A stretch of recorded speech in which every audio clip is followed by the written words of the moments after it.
ప్రతి అమ్మాయి, ప్రతి అబ్బాయి, యువతలో ఉన్న ప్రతి ఒక్కళ్ళు చదువుకున్నారా లేదా అనేది కాకుండా ప్రతి ఒక్కళ్ళు చూడాల్సిన story. Hats off to Mukhachitram team, entire team of ముఖచిత్రం.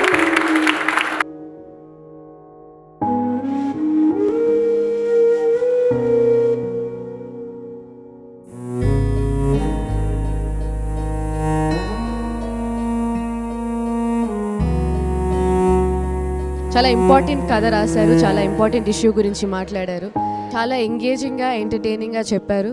And it's a very emotional ride as well. చాలా రోజుల తర్వాత ఇంత ఇంపాక్ట్ఫుల్ పర్ఫార్మెన్సెస్ చూస్తున్నాను. So definitely watch this film. Second హాఫ్లో ఎవ్రీ పాయింట్ వాస్ జస్టిఫైడ్. ప్రతిరోజు చూసే ఒక స్టోరీ, కానీ ఇంత బ్యూటిఫుల్గా బయటకు వస్తుందని అనుకోలేదు. ఫ్యామిలీ తోటి, పిల్లలతోటి చూడకూడదు సినిమా ఇట్లాంటివి ఏమీ లేవు. చూసి చాలా అవేర్నెస్ క్రియేట్ చేసే సినిమా. చాలా రోజుల తర్వాత ఒక చాలా మంచి మూవీ చూశానండి. రోజు చాలామంది నలిగే ఒక సమస్యని చాలా బాగా చూపించారు. And I'm telling you, this is going to be a very very very good movie. అసలు ఎక్స్పెక్ట్ చేయలేదు. That's where it will go in the second half. And all the best to Mukhachitram. It's such a sensitive point which is actually handled very sensibly.